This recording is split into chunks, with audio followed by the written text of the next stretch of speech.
Bueno, y este día giró la SF tómbola en el Congreso de la República para integrar la comisión pesquisidora que conocerá el proceso de antejuicio en contra del presidente Jimmy Morales. De eso hablaremos esta noche, pero antes los dejo con la crónica parlamentaria.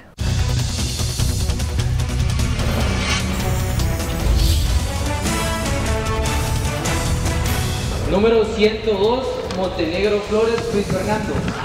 El presidente de la comisión entonces es el diputado Luis Fernando Montenegro de Encuentro por Guatemala. Entonces él será el presidente de esta comisión pesquisidora. Algunos congresistas lo felicitan, se acercan a él a hablarle.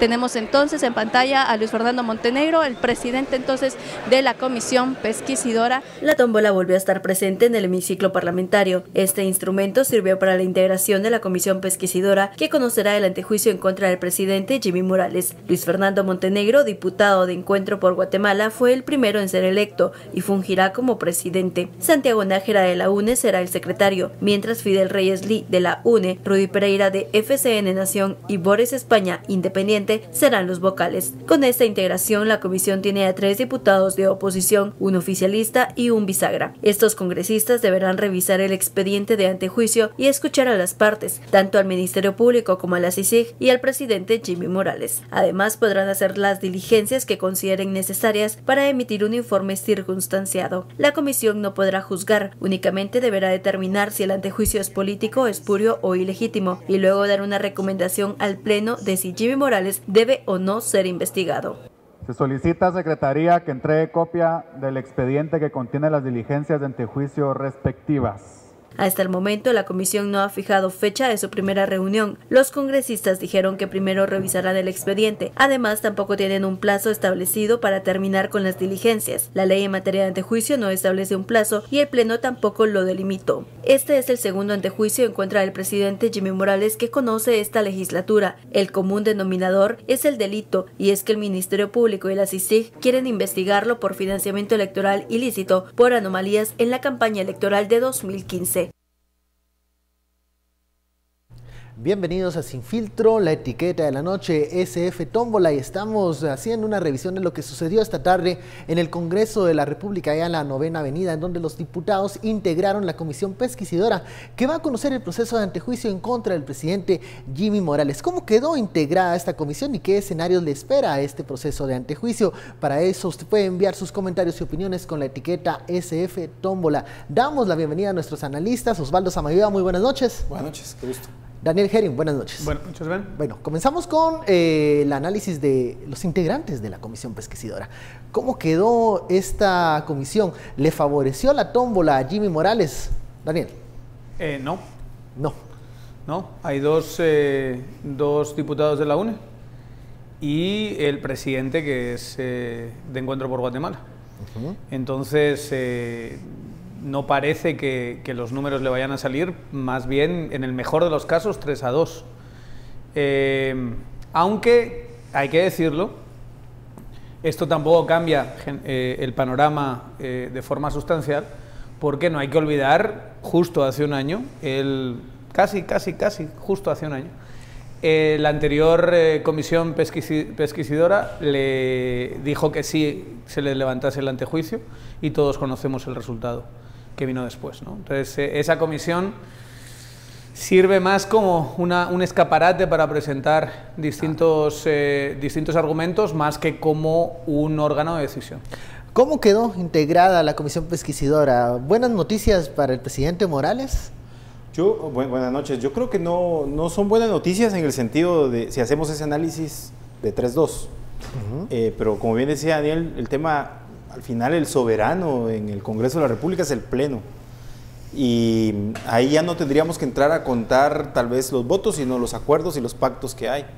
Y al entrar a ver los pactos y los acuerdos vamos a encontrar un presidente del Congreso, un vicepresidente del Congreso, la bancada oficial, más algunos independientes que en la suma de los acuerdos que tienen podrían dejar que el antejuicio no prospere.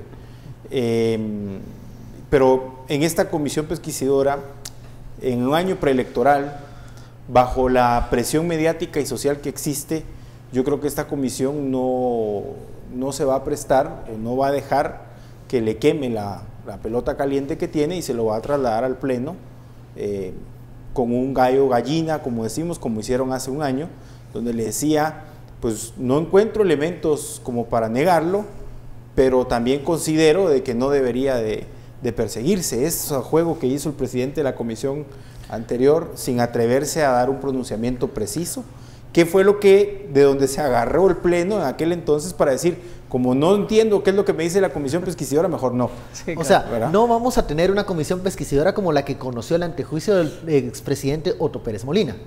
En aquel momento, con la maleta pero Montenegro debería emular lo que hizo la diputada Montenegro. O sea, Montenegro debería emular a Montenegro y ya tener el libreto de cómo capitalizar políticamente algo como esto. Eso ya está escrito. Entonces solo es cuestión de repetirlo, básicamente. ¿Qué campo de acción tiene Fernando Montenegro en estos momentos? Campo de acción en ese escaparate, hacer que se muestren de forma más explícita posible los argumentos para levantar el antejuicio. Yo creo que hay un punto en el fondo de todo esto que tenemos siempre que tener presente. Primero, el antejuicio se ha presentado no porque el presidente sea el presidente de la República, es decir, no por las funciones como presidente, sino porque él fungió como secretario ejecutivo del Comité Ejecutivo del Partido FSN Nación. Bajo ese evento, las consideraciones que tienen que hacerse es que esos delitos fueron cometidos o posiblemente fueron cometidos en aquella función y no en la de ser presidente.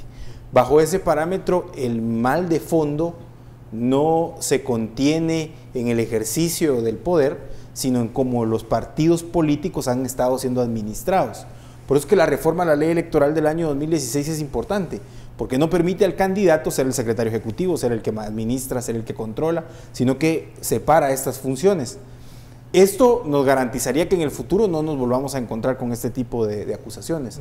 Pero hoy por hoy, teniendo el contexto que se ha dado, sabiendo que la mayoría de partidos políticos padecen de este vicio en donde una persona concentra todo, no debería de haber ninguna excusa para que se levante este tipo de antejuicios para poder investigar. Yo diría, vamos a ver, yo diría que o sea, tienes razón, que concentre todo el poder, pero también, y creo que es el caso, es una forma de que uno sea el responsable de todo. No sé si, digamos, el concentrar responsabilidad. El representante legal, digamos. Y el de las últimas consecuencias. Que encima está haciendo campaña y encima está hablando, está haciendo determinadas cosas, gente por detrás puede hacer otras. Y no estoy hablando necesariamente solo de Jimmy Morales, sino de muchísimos ejemplos de secretario general, donde obviamente las cuentas se pueden ir por otros lados. Ahí tenemos lo que ha dicho la diputada Montenegro, tenemos el caso de Orlando Blanco, tenemos eso, Daniel, muchos casos. El hecho de que, a ver, de la representación de grupos parlamentarios que integran esta comisión pesquisidora, pues 4 de estos partidos políticos tienen problemas por el tema de financiamiento electoral ilícito. Bueno, ¿Hace eso alguna diferencia? Bueno, porque mucho será Fernando Montenegro, no, pero su partido en estos momentos tiene problemas por políticos distintos. Por ejemplo, Montenegro no va a ser el protector de Jimmy Morales. No va a pasar. Él sabe perfectamente su partido, cómo construye capital político y cuál es su público electoral. De cara a 2019 va a hacer lo mismo que hizo, si es inteligente, la diputada Montenegro, y se va a lucir y va a brillar y va a intentar que ese escaparate sea el escaparate más limpio, mejor ordenado, más espectacular que se pueda. Pero se puede aprovechar ese escaparate de la comisión pesquisidora teniendo también una acusación de financiamiento electoral ilícito de Encuentro por Guatemala. Sí, yo creo que sí. Por eso te decía, primero, adentro de la comisión pesquisidora están ellos en su individualidad. Distinto va a ser cuando llegue al pleno, donde veremos los pactos. Pero y los números pueden variar en el pleno. Los números pueden variar, pero dentro de la comisión hay una cuestión de salvar individualmente mi posición frente a la sociedad. No eres el del partido, eres el diputado de la comisión. Eres el diputado presidente de esa comisión, que no está en función de la representación del partido político, sino en función de la representación de los intereses de la población. Salvo esa responsabilidad y luego lo lanzo al pleno, donde ahí se verá otro tipo de dinámica. Digamos, el escaparate político es otro que el de la legitimidad legal, digamos. Totalmente. Digamos, ahí viene algo también del partido, por ejemplo, Encuentro por Guatemala. Todo este discurso que ha manejado como partido puede darle coherencia a partir de la comisión. Correcto. UNE, ¿qué papel puede jugar en esta comisión pesquisidora? Bueno, Tiene dos puestos. una vez más, UNE es oposición, aunque tengan problemas de financiamiento electoral, no necesariamente van a jugar en este momento. Ya sabemos que la UNE estaba con todo en el pacto de corruptos. Claro, votaron allí. Con todo. Sí. Con todo. Entonces, en eso no hay, digamos, demasiada engaño. Ellos hace un año, y eso tendremos el siguiente aniversario va a ser el 13 de septiembre, un día nefasto, el de 2017 para la historia política de Guatemala, por estos 107 diputados de la vergüenza. En ese momento sí hubo una adhesión al pacto de corruptos. Hay que darse cuenta que estamos en agosto, septiembre, casi entrando en año electoral, y en ese sentido el escenario es distinto. Yo no creo que el escenario dé como para conseguir 105 votos para levantar el antejuicio. Pero ese es el escenario esas cifras hoy están lejísimos de conseguir. Pero en la comisión pesquisidora, ¿se puede obtener un informe, una recomendación en uno u otro sentido, o ese gallo gallina que nos dieron el año pasado? Yo estoy convencido que se puede y que va a pasar. Yo estoy convencido. Yo sigo viendo el gallo gallina. Lo sigo viendo en función de ciertos ¿A quién beneficia el gallo gallina? Obviamente a Montenegro y a los dos diputados de la UNE tal vez no. Beneficia a la comisión en sí, porque también hay que ver el tema entre sus pares, digamos. Cómo adentro del Congreso, por eso habría que ver qué tipo de acuerdos hay ya establecidos para ver cómo ellos también se manejan y se cubren entre ellos. No obstante, me parece que el gallo gallina contribuye a lo que es la historia de esta legislatura, que es una legislatura sin ningún tipo de capacidad ni técnica ni política para sacar avante todas las demandas sociales y el manejo político que se les ha requerido.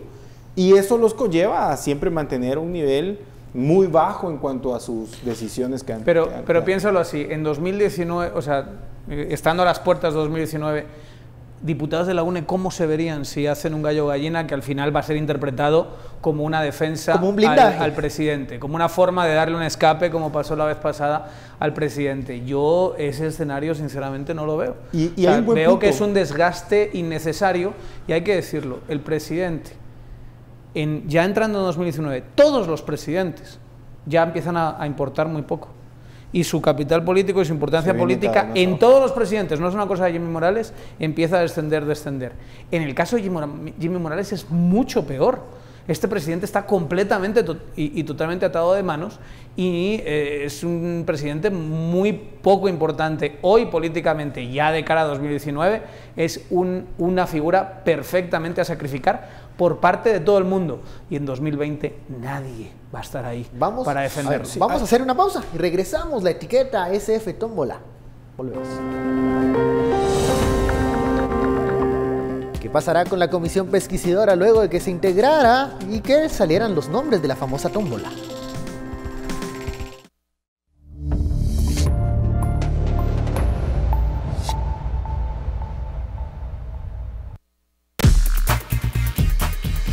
No es un proceso normal el que estamos viviendo, quitarle el derecho de antejuicio a un presidente de la República.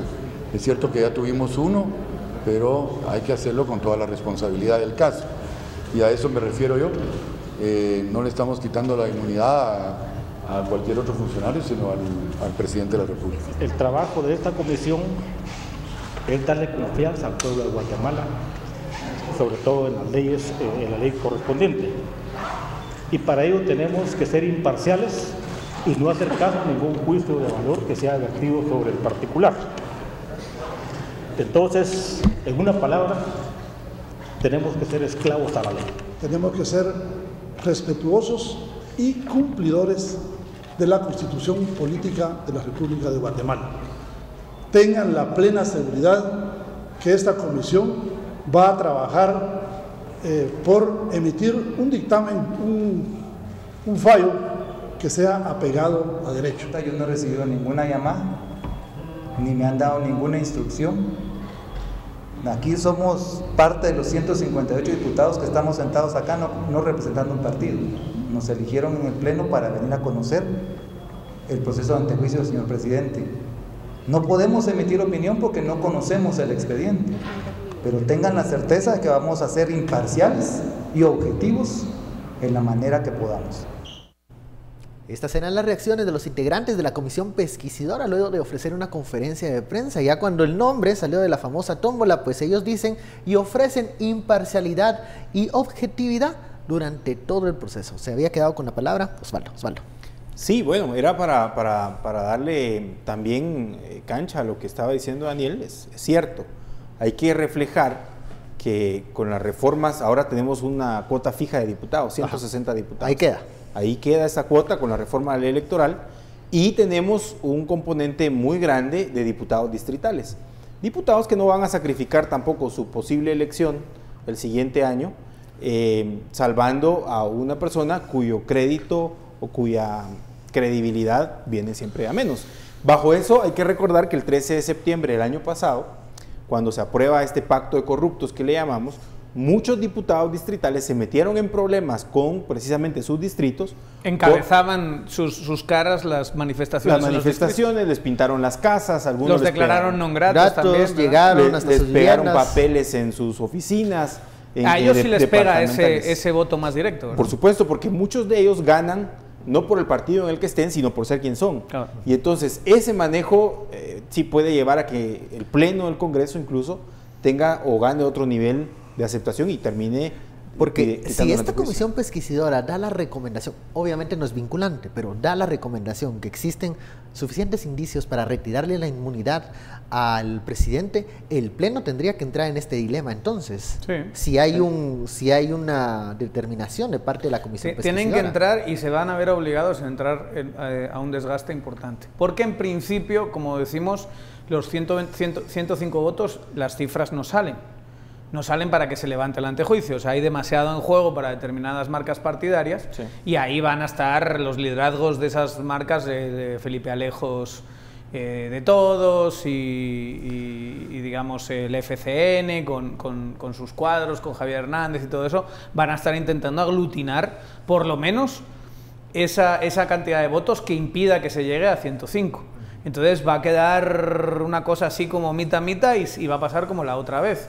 Engavetarlo, pero van a estar sometidos a una enorme presión. También depende de qué pase alrededor. Mediáticamente hablando, hay ciertas cosas que pueden ocultar un poquito o restarle importancia de atención a esto, pero si lo demás está calmado y la atención mediática se centra en lo que está pasando en esta comisión pesquisidora, y si la comisión pesquisidora agarra algo que está muy claro, o sea, quien sea que vea las pruebas que ya se han presentado, es una vergüenza que no se le levante el antejuicio. O sea, el caso está clarísimo. Hay colaborador eficaz, hay cheques, hay personas que reciben los cheques que se sabe que después tuvieron puestos en el partido, hay declaración de los empresarios, hay todo. O sea, más que esto no vas a encontrar en términos de hay mails donde se prueba que hubo reuniones. ¿Y qué argumentos hay en contra de esos indicios en este momento en el Congreso de la República? Más que solo el descaro. La persecución política es uno. Lo han manejado el grupo de la persecución política, es uno que lo maneja el grupo de Felipe Alejos, un grupo reducido, pero digamos que es un argumento. Pero es un argumento que existe. Política lo manejan los que están siendo investigados también, y ahí le resta bastante credibilidad al argumento. Ahora, precisamente cuando surge todo este evento, hay un grupo de empresarios que dan una conferencia de prensa y sí, dimos dinero. Los colaboradores eficaces dicen cómo, luego nos aparecen personas diciendo, sí, nosotros montamos todo un eslogan de no te toca y colocamos a esta persona para que pudiera ganar. No sé por qué tendría dudas. Pero el no te toca no es lo mismo que el tema de los fiscales de mesa. Yo creo que la parte atada y bien atada en términos de prueba son los fiscales de mesa, es la declaración de los empresarios que dicen aquí, sí, yo di esos cheques pasaron a esta compañía, o sea, esta sociedad anónima, la sociedad anónima lo distribuyó de esta manera, aquí están las personas que recibieron los cheques, o sea, es un dinero que claramente... no estaba. Otra cosa es que nos podemos poner a debatir, como hemos hecho muchas veces, sobre el tipo penal. Porque el tipo penal, mal redactado, ya sabemos lo que dijo la CC al respecto.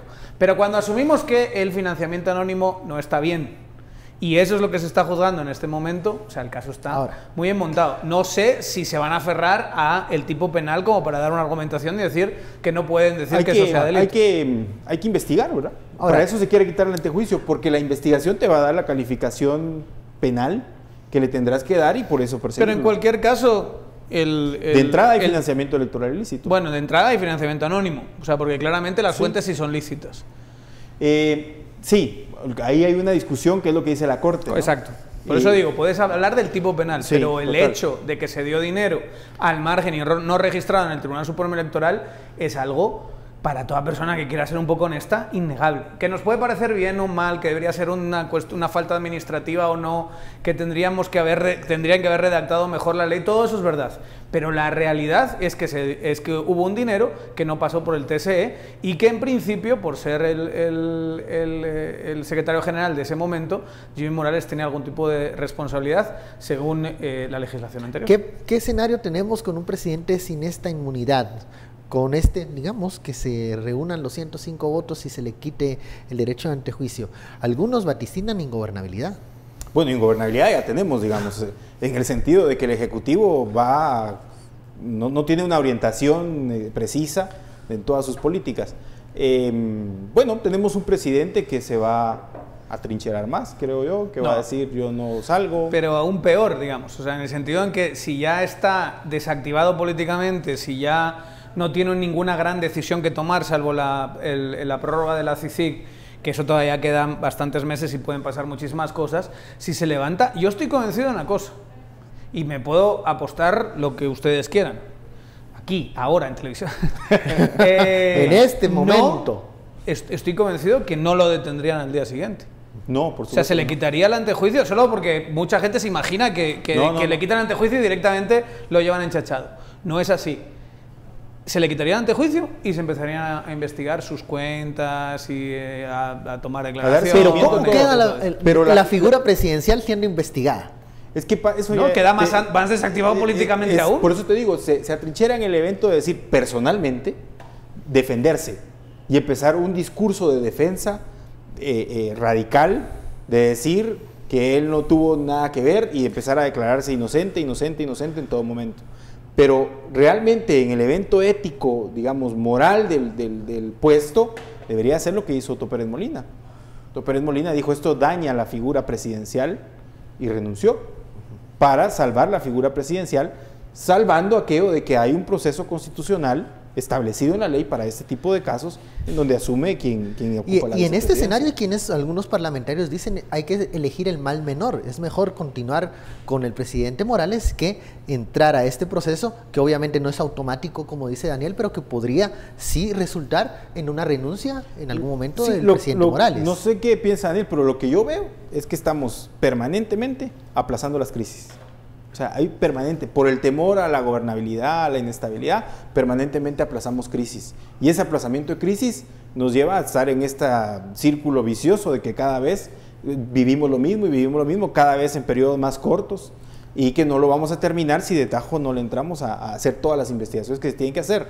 Ojo, es una investigación de posible financiamiento electoral ilícito que no solo nos descubriría una práctica en un partido, sino en todo el modelo de partidos políticos. Yo sí siento que, o sea, vamos a ver, no es por defender ni mucho menos la actuación del presidente, que aquí en este programa lo hemos criticado ampliamente, ¿no? Pero yo entiendo la sensación de cierta parte muy conservadora de la ciudadanía, que ya vivió esto con Otto Pérez, ya tuvimos un momento de tensión y un año de tensión en realidad muy fuerte, pero acuérdense, hay quienes dicen ya está bien de estar cambiando de presidente. Desde el 22 de agosto hasta el 15, 16, hasta el 20 de septiembre, aquello fue una bomba política. Estar cambiando de presidente no es bueno. Es que esto de estar cambiando presidentes todos los años, de verdad, yo sí entiendo que haya sido una resistencia a decir, no puede ser, por eso, digamos, la única forma de calmar esto es que en 2019 quede una correlación de fuerzas más legítima, más fuerte, que alguna de las marcas partidarias pueda tener una mayoría sustantiva, un apoyo popular importante, y que diga, no, sin meternos en qué marca va a ser o qué figura va a ser, que diga, bueno, claramente los guatemaltecos están detrás de mí, y que esa persona no tenga estas colas que le machuquen, que las tienen. que les genera una enorme debilidad frente a, pues claramente una estrategia internacional de lucha contra la corrupción que viene con vientos fuertes del norte y que de verdad no va a cambiar. O sea, yo, para los que de alguna manera creen que sacando la CICIG esto se va a ir hacia atrás, solo por favor vean el caso de El Salvador.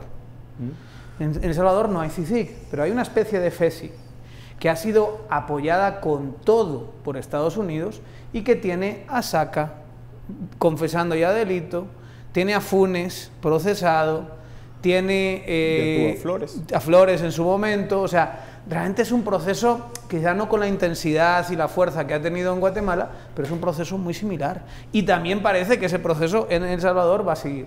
Entonces yo siento que hay que, si tú eres políticamente inteligente, tienes que asumir esto como un dado, como algo que ya está ahí, que va a ser una fuerza constante, y sobre esa fuerza constante yo tengo que hacer mi estrategia política.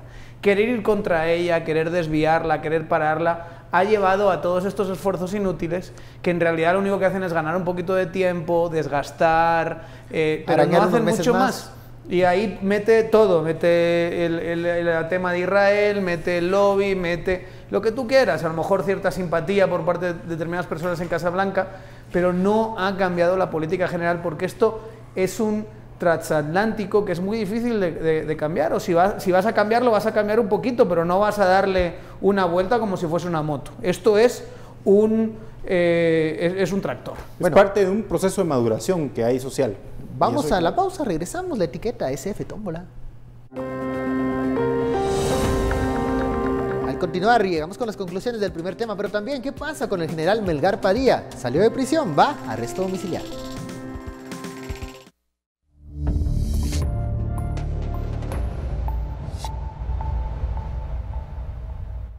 Regresamos a Sin Filtro, son las 10:30, es momento de las conclusiones del primer tema SF Tómbola. ¿Qué va a pasar con el proceso de antejuicio? Pero ojo, que el organismo ejecutivo reaccionó luego de conocerse cómo quedó integrada esta comisión.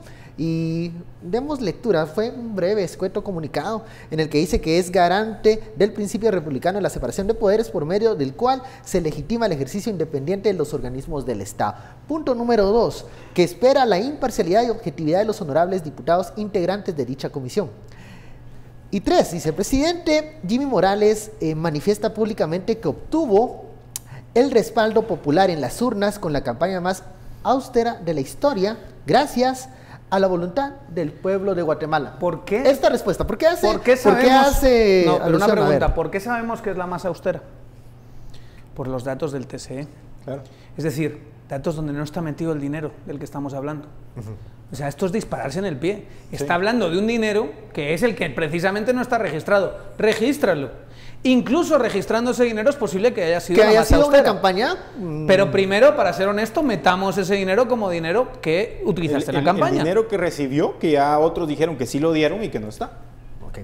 Y eso es lo que de verdad va a decir si es la más austera o no. Pero hay que decir una cosa. No se le está acusando por tener una campaña cara, ni por haber superado el techo de campaña.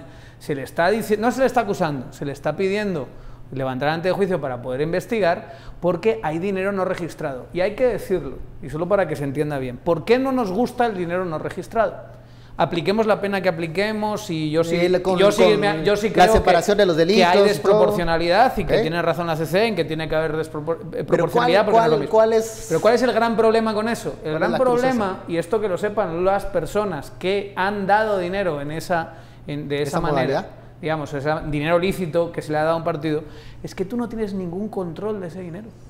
Ese dinero lo recibe él, dice, sí, es para pagar fiscales de mesa. ¿Qué seguridad puedes tener tú que eso fue para pagar fiscales de mesa? ¿Cómo supiste que le llegó el dinero a quien le tenía que llegar? Que si era para una capacitación. ¿Cómo hicieron el presupuesto de cuánto cuesta pagar fiscales de mesa en FCN? ¿Qué pasa si les costaba 6 millones, 5 millones y tú diste 8?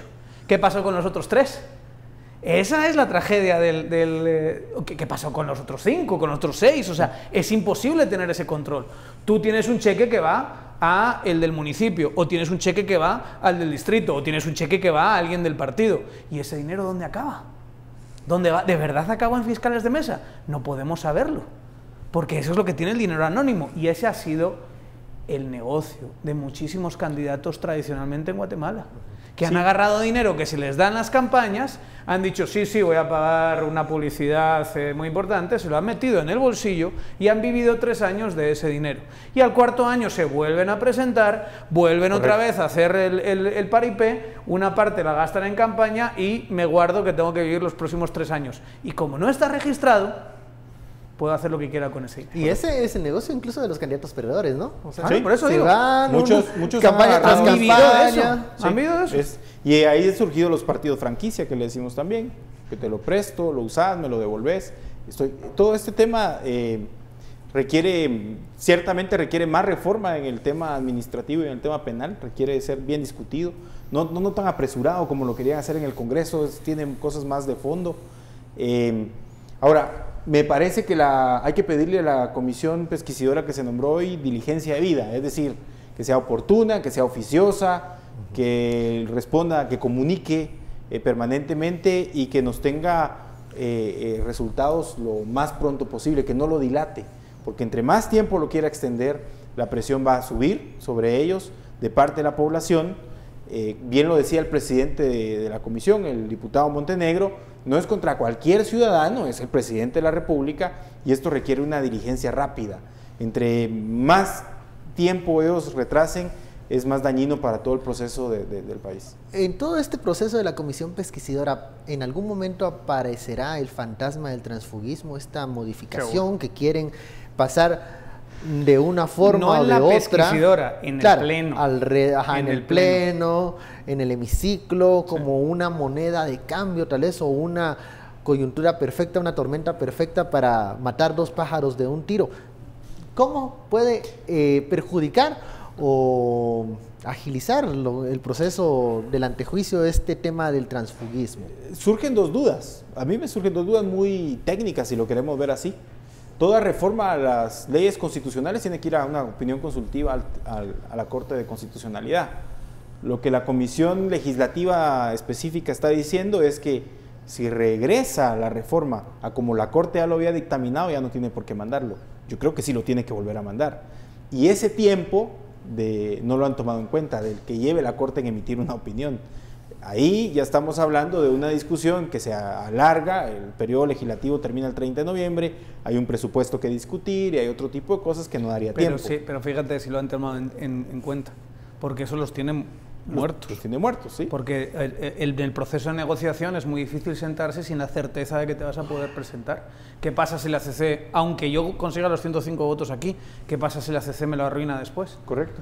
Y eso es terrorífico. Eso para alguien que se pone delante de una marca partidaria de nuestros partidos franquicia y dice, bueno, ¿cuánto vale la casilla? Y que se negocia como siempre se ha negociado. Esa incertidumbre es tremenda. Bueno, entonces, ¿conclusiones? ¿Pasa, no pasa? ¿Va a salir rápido, no va a salir rápido? ¿Va a ser oportunidad de oro para Fernando Montenegro y su partido para poder sacar ciertas luces luego de estos señalamientos que también tiene Encuentro por Guatemala? Antes, ¿cuál va a ser su actitud? Su actitud tiene que ser necesariamente, porque Encuentro por Guatemala se ha construido así, se ha construido con una marca anticorrupción, aunque hayan sido acusados de malos manejos delictivos, digamos, en el financiamiento electoral y se haya pedido su cancelación, es ahora que tienen que reivindicarse con todo. Si ahora juegan bueno, pues ahora ya que me han acusado me voy a pasar al discurso del paracuandismo y el itumasismo y todo ese tipo de cosas, entonces no, eso no va a pasar. Tiene que, y tiene que ser muy inteligente para poder manejarlo mediáticamente, para poder manejarlo políticamente y para sacarle el mayor brillo posible. Si después de hacer eso lo mandan al Pleno y el Pleno protege al presidente, desde luego Encuentro por Guatemala va a votar como ya sabemos que va a votar. Entonces tú ya ganaste ese capital político y te has fortalecido frente a un golpe muy fuerte de hace 2 semanas. Sí, yo creo que va a quedar al final en el Pleno.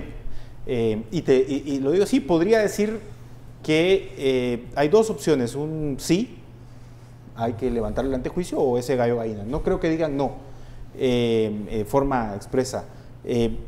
Salvando el evento de su individualidad y sometiéndolo a que el Pleno se genere otro tipo de pacto. Si en el Pleno hay que hacer ese análisis, de pactos y también de los intereses distritales que pueden surgir en varios diputados y qué nivel de sacrificable es el presidente en este contexto. Así que lo que yo sí espero es que el día de mañana el señor diputado presidente ya convoque y empiece a hacer un cronograma y decir en tanto tiempo tenemos que tener. Ahora veamos hacia las filas, digamos, leales al presidente de la República. ¿Creen ustedes que esa animosidad de hace un año se mantiene en las filas del oficialismo y aliados, luego de que ha sido un año de subidas y bajadas, una montaña rusa de cosas que le han pasado al presidente Jimmy Morales? ¿Va a tener ese mismo apoyo dentro de sus mismas filas? ¿De qué lealtad estás hablando? Bueno, un partido que está hecho en su mayoría por tránsfugas. ¿Eso es lealtad? Una lealtad hacia protegerse a sí mismos. Una lealtad hacia ellos. Bueno, entonces no es lealtad al presidente. Sí, lealtad es un partido construido con tránsfugas, con 11 diputados que son los que entraron por FCN. Y de esos 11 habría que ver qué visión tienen del presidente después de que muchos de ellos consideran que el presidente no ha tenido los arrestos que tendría que haber tenido.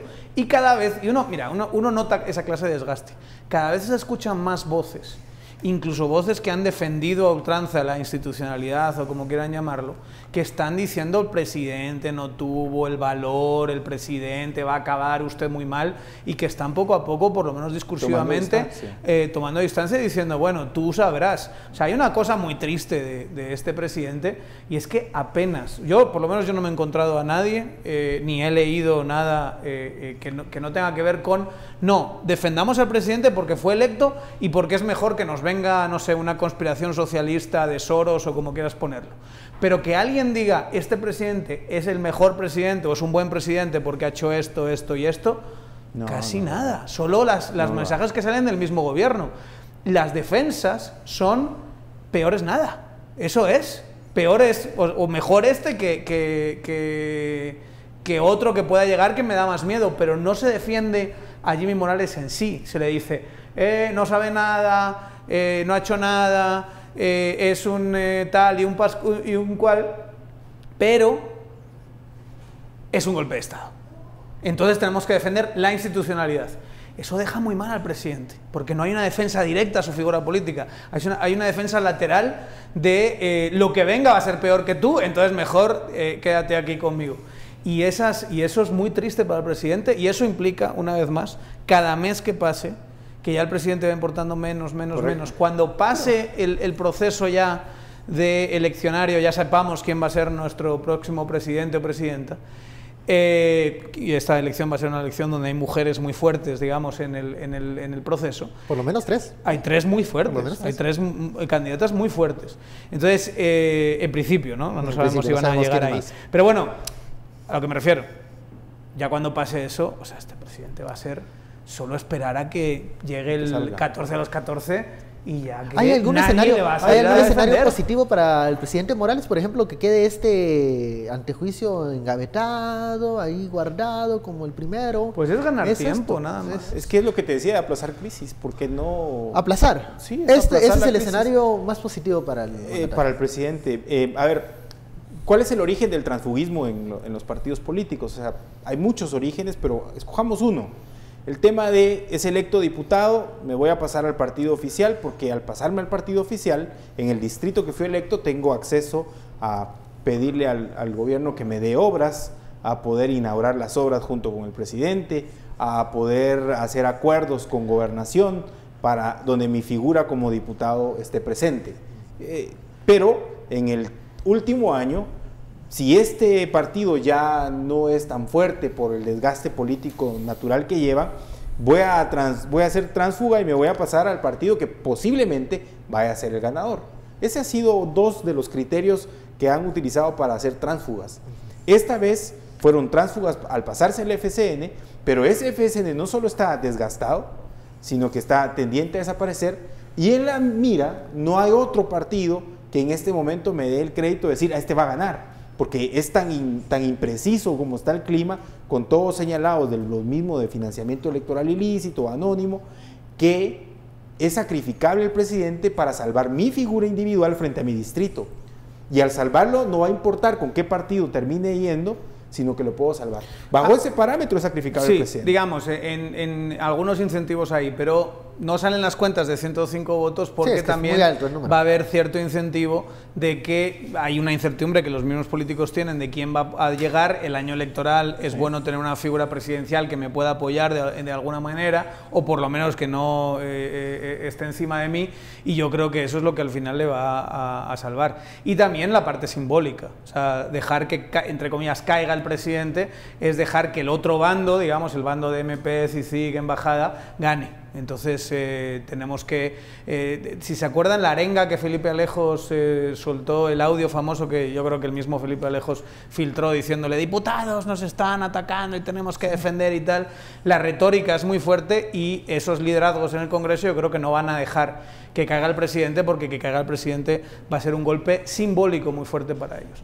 Y por cierto, hablando de Felipe Alejos, que no se nos olviden, es que muy decepcionante, ven, que no nos hayas puesto esa nota periodística. Se me perdió. Por favor, si quieren reírse un rato, tienen que ver el video que es de los productores del video de la PNC famoso ese que estaban simulando una detención. Es casi lo mismo, es un video donde el vicepresidente del Congreso llega a Estados Unidos y le hacen una entrevista supuestamente espontánea. Es lo más fake, hablando del famoso fake news del presidente Trump y del presidente Morales, es lo más fake que he visto yo en mi vida. Es una cosa risible, de carcajearse, de pasárselo bien un rato, es una cosa absurda. Esa es la estrategia de comunicación. Esa es la estrategia de comunicación que ya desde que dio el mensaje de 3 minutos, 4 minutos gratis. Ha mejorado histriónicamente. Digamos, el mensaje que dio sí era Robocop, digamos, era demasiado rígido. Yo no veo que esto sea una mejora muy grande, ¿eh? O sea, es una cosa tan grotesca la presentación, tan ignorante también lo que dice, que yo creo que nuestros oyentes se pueden pasar un gran rato cuando volteas a ver el Congreso de la República, uno pensaría que las grandes voces de este sector que cuestiona estos procesos de MP y CICIG hubiese sido tal vez el mismo Javier Hernández o el mismo presidente del Congreso, Arzú Escobar, pero capitaliza esos focos, no digo si para bien o para mal, Felipe Alejos. El presidente del Congreso se llama Felipe Alejos, no te engañes. Ahora mismo el presidente del Congreso, no nominalmente, sí, él es el que lidera el Congreso. Digamos, es que también hay que decirlo, sin Arzú alcalde, Arzú hijo en el Congreso es una bancada de una sola persona. Es muy difícil que él pueda negociar absolutamente nada. Ante Felipe Alejos cedió Álvaro. Sin duda tiene que haber cedido, porque el poder de Felipe Alejos, no solo con el número de bancadas, sino con la experiencia en la generación de esos tipos de acuerdos, más no sé cómo los consigue de otras formas, pero tiene que ceder, tiene que volver una alianza natural. Ahora, es evidente que el proceso adentro del Congreso, de los acuerdos, en este momento Felipe Alejos sin duda tiene un liderazgo de primera línea en conseguir o en buscar cómo todo esto puede detenerse, pero es que hay que ponerlo claro. Felipe Alejos ha utilizado el litigio malicioso en tribunales para detener la causa que hay en contra de él. Y eso también lo está aprovechando su poder político que tiene dentro del Congreso para hacer ver que todo esto es una persecución política. Y está litigando en medios, aunque él al inicio decía que eso no era correcto. Bueno, vamos a la pausa, la etiqueta SF en medios fake. Y ahora sí, el segundo tema de la noche. ¿Qué pasa con el general Melgar Padilla? Quedó bajo arresto domiciliario.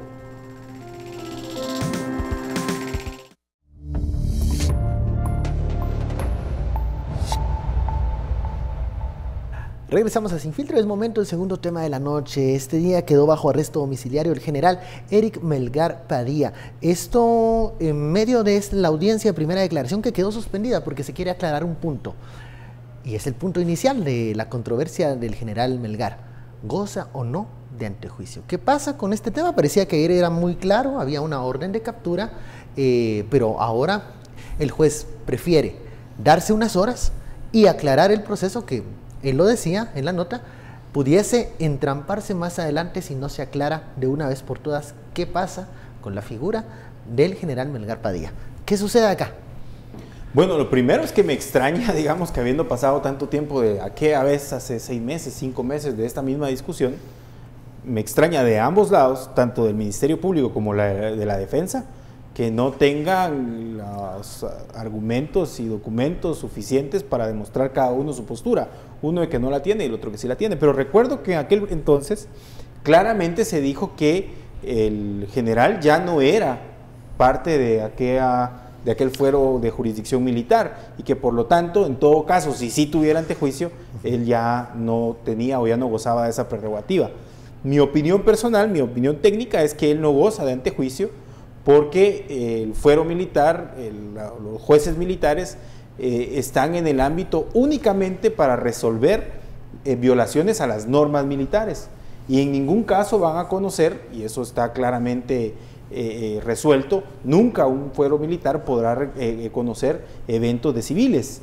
Bajo ese parámetro, el reconocimiento que le da la Corte Suprema de Justicia a estos jueces es únicamente un reconocimiento del respeto al Poder Judicial, porque la Constitución dice que el único que puede juzgar y ejecutar lo juzgado es el organismo judicial mediante la Corte Suprema de Justicia. En ese entendido, él no goza de antejuicio, según mi análisis así inicial, pero recuerdo que ya se había quedado claro de que él no era juez, eso por un lado. Y hoy me preocupa que ni la defensa ni el Ministerio Público tengan suficientes argumentos. Entonces me pareció válido incluso lo que dijo el juez Gálvez en la audiencia. Ya esto parece un capricho de los dos, estarme argumentando lo mismo sin tenerme ni mostrarme sus posiciones con evidencia concreta. ¿Pero qué piensas de que se le deje, o sea, se le haga, declare arresto domiciliario sin ligarlo a proceso? Sin ligarlo al proceso, eso también parece un poquito aberración pero jurídica, es que como ¿verdad? se suspende la audiencia de primera declaración... Suspendió la audiencia sin llegar a esa resolución definitoria si lo va a ligar a proceso o no, y en esa suspensión dicta el arresto domiciliario. Un colega incluso con el que platicaba hoy sobre esto me decía, bueno, sí, yo lo he visto, me ha pasado a mí, que lo hacen esta medida de coerción en lo que tenemos mayores elementos para poder discutir. Sin embargo, a mí me sigue pareciendo que un juez de garantías lo que tendría que haber hecho en esto era dictar la falta de mérito, que eso no cierra o no nos está cerrando el proceso, para luego poder tener esta evidencia. Y dejarlo libre. Y dejarlo libre. Pero, bueno, las implicaciones que esto tiene sería a ese nivel. Se confundió entonces el Ministerio Público, está improvisando, está presentando a destiempo argumentos. No creo que esté confundido el Ministerio Público, creo que el Ministerio Público está claro, no tiene antejuicio y por eso ejecuta la orden de detención. La capacidad de los argumentos de decir que se tiene antejuicio, el desconocimiento que hemos tenido en la práctica judicial, en la práctica procesal de este tipo de eventos en donde un militar alega antejuicio, creo que es lo que nos ha puesto en esa duda. Pero yo creo que no hay que tener ninguna duda. Los jueces militares nunca van a poder juzgar civiles. Los jueces militares juzgan militares dentro del fuero militar. Pero es lo mismo que decía Daniel, incluso ayer lo expresabas, ¿no? En esencia sabemos lo que están diciendo aquí Osvaldo, pero le ha servido esta argucia legal, si quieres decirle así, para seguir alargando este proceso, al punto que hoy no se le liga proceso porque la verdad existe esa duda. No sé qué piensas de esto, pero para mí, yo lo veo bastante claro, si tuviésemos una colaboración del Ministerio de Defensa, del mismo presidente, que simplemente lo destituya o lo cambie de puesto, ya no estaría automáticamente, ¿no? Según la misma argumentación, ya no sería juez porque es el puesto el que te da esa condición de juez y por lo tanto ya esto... No, o sea, el Ejecutivo podría facilitar perfectamente con una acción que no estuviésemos en este limbo jurídico que digamos, que tanto desgasta el sistema de justicia. ¿No? Que esto ni siquiera es prisión, es como medida sustitutiva preventiva, una cosa rarísima. ¿El Ejecutivo tiene algo que decir? ¿Por qué no el Ejecutivo colabora un poquito y dice, mira, tampoco es una gran posición tener a alguien que está siendo procesado por un caso no de asesinato, como decía el mismo ayer, la justicia, de obstrucción, que es que se le escapó, dijo, yo no maté a mi padre. No te estamos juzgando por eso, le dijo el juez. podría hacer algo, y yo creo que no hace bien a la institucionalidad ni hace bien a esa base militar tener al comandante en estas cosas. Para que pueda enfrentar la justicia sin ningún problema, le quitas del puesto y ya está. ¿Tenemos esa colaboración del Ejecutivo? Parece que no. De hecho, ayer el Ejército, mediante su vocero, marcaba cierta distancia con el tema de Melgar Padilla, pero hoy, irónicamente, bueno, se le dicta este arresto domiciliario en la brigada de la Guardia de Honor. Sí, él señaló que ese era su domicilio. A mí me parece que el Ejército, que ha estado muy golpeado con todos los señalamientos que se han dado, se ha desprofesionalizado incluso cuando se le ha utilizado en temas policiales y otra serie de circunstancias. El Ejército sigue saliendo lesionado con este tipo de situaciones. No es posible que un militar de alto rango, el más alto rango general, haya cometido delitos del fuero común, ni siquiera militares, y el Ejército no tome una decisión en un partido y diga, bueno, voy a colaborar, claro, fácil que es. General, enfrente a la justicia, resuelva esto. ¿Por qué? Porque el hecho de alegar antejuicio por parte del general no es, primero, no es negar los hechos, segundo, es querer evitar una investigación. Cuando lo que puede hacer es renunciar a ese fuero, el Ejército colaborar también con eso. Y al contrario, que los antejuicios por la general, tú no puedes renunciar al antejuicio, no sé que renuncies al cargo. Aquí sí podría el Ejecutivo, con una simple decisión, dejar esta incertidumbre, dejarla. Pero es que, ¿qué significa poner en disponibilidad al general Melgar Padilla? Eso es. Ahí tú tienes que ver ya volvemos a lo mismo, vamos a ver. Pero entonces, a ver el mapa de fuerzas, son generaciones de impunidad. Pero esa es la pregunta fundamental. Y además miren el caso del que estamos hablando, porque es un caso muy duro, muy fuerte. Pero hablamos antes del desgaste del presidente. ¿Por qué se ha desgastado tantísimo el presidente? ¿Por qué el presidente es una figura política tan débil en estos momentos? ¿Por qué ni siquiera las personas que más le han defendido le están tratando como que es un cobarde, que no tuvo el valor de hacer lo que tenía que hacer, que no se tiró, que no echó al final al comisionado, que no desconoció la CC, todo ese tipo de cosas?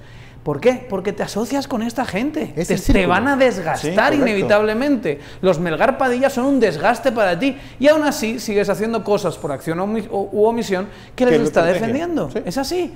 Entonces, no te extrañe que estés desgastado si tienes esta clase de asociados que les detienen y dicen, yo no me maté a mi padre. ¿No se le está juzgando por eso, caballero? Qué suerte tienen los Melgar Padilla, entonces, que aún gozan del favor presidencial, o por lo menos eso es lo que se percibe. Muchísimas gracias por este análisis, Osvaldo, Daniel. Ahora vamos con la dama de la noticia, María Elisa Gómez. Gracias, Benkei, gracias amigos por ese análisis sin filtro. Nosotros, como siempre, les dejamos una nota muy curiosa al final de este noticiero. Una artista muy productiva, Yang Yang, es una panda del zoológico austríaco de Schönbrunn. Han pintado un centenar de obras con un pincel hecho de bambú. El número de pinturas depende del día. A veces solo 3, a veces logra hasta 8. Su estilo también varía según su condición del día. A veces pinta con energía y vigor, a veces con más calma y precaución. Pero a ella le parece genial. Se puede ganar algunas verduras, zanahorias y batatas como recompensa. Es algo muy divertido para ella, lo disfruta mucho y a menudo ella agarra el pincel, se lo lleva y se va. Las pinturas se venden por 490 € con un certificado de autenticidad. Su objetivo es reunir fondos para un libro ilustrado sobre los pandas del zoológico. Bueno, y con Yang Yang, ese panda artista, nosotros vamos a dar por terminada esta tercera emisión de Noticiero Guatevisión, agradeciendo su presencia, invitándolo a que participe mañana. Recuerde, a las 9 en punto iniciamos y usted puede iniciar también a opinar para participar en el espacio de opinión de Sin Filtro. Hasta pronto, por el momento, descanse.